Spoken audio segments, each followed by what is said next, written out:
এই সেই ব্যক্তি, আজব ব্যক্তি যিনি 12 বছর যাবত বাস করবে এই কৃত্রিম 8 ফুটের যে গুহাটি দেখতে পাচ্ছেন এই গুহার ভিতরে। দর্শক, আজকে আমি এক আজব মানুষের চিত্র আপনাদের সামনে তুলে ধরতে চাই। আমি নীলফামারী জেলার জলঢাকা উপজেলার ধর্মপাল ইউনিয়নের পাইটকাপাড়া গ্রামে উপস্থিত হয়েছি।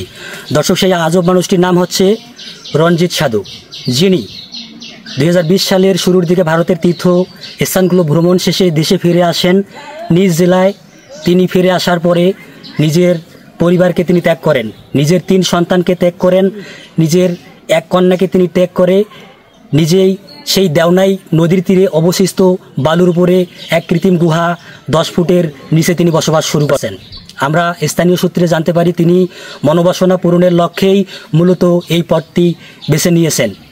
আমরা আরও যতটুকু জানতে পেরেছি তিনি ভাবের আদান প্রদান করে থাকেন মূলত কাগজে কলমে, যদি তার প্রয়োজন পড়ে তিনি কারোর সাথে কোনো কথা বলেন না।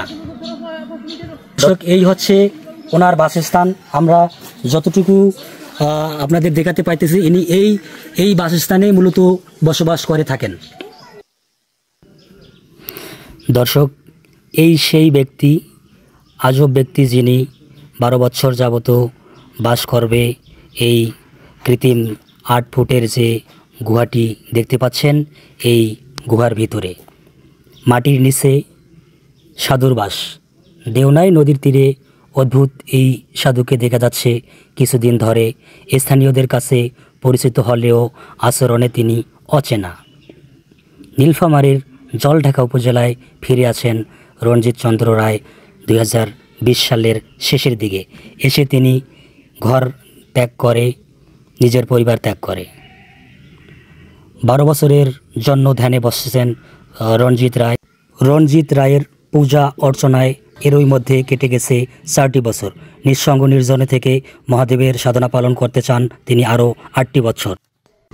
পরিবারকে ছেড়েই মূলত রঞ্জিত সাধু এই ছোট্ট কুঁড়ে ঘরের ভিতরে 10 ফুট মাটির গভীরে একাকী নিঃসঙ্গভাবে জীবনযাপন করে আসছে। তিনি গোসল করে থাকেন মূলত এই যে নদীটি দেওনাই নদী, এখানেই তিনি গোসল সম্পন্ন করে থাকেন। তিনি আমি রঞ্জিত সাধুর ভাই, আমি 3 নম্বর ভাই, উনি আমার 2 নম্বর ভাই, আমরা 5 ভাই, তার মধ্যে আমি 3 নম্বর।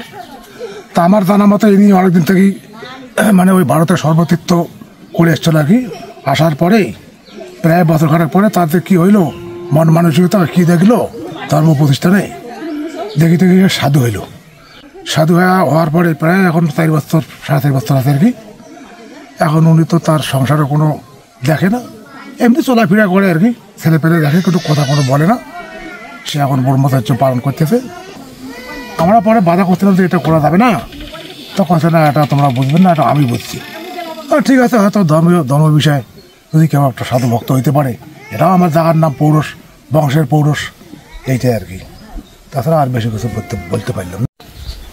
দর্শক, আমার পিছনে যে কুডিটি আপনারা দেখছেন মূলত রঞ্জিত সাধু এখানেই তার 4টি বছর ইতিমধ্যে কাটিয়েছেন, আরও 8টি বছর তিনি পার করবেন। আমরা এই কুটিরের ভিতরে প্রবেশ করে যেটা দেখতে পেয়েছি, উনি বিভিন্ন ধর্মীয় গ্রন্থ রাখার পাশাপাশি উনি কুটির থেকে বের হওয়ার জন্য বিভিন্ন বাঁশের চাটাই ব্যবহার করেছেন।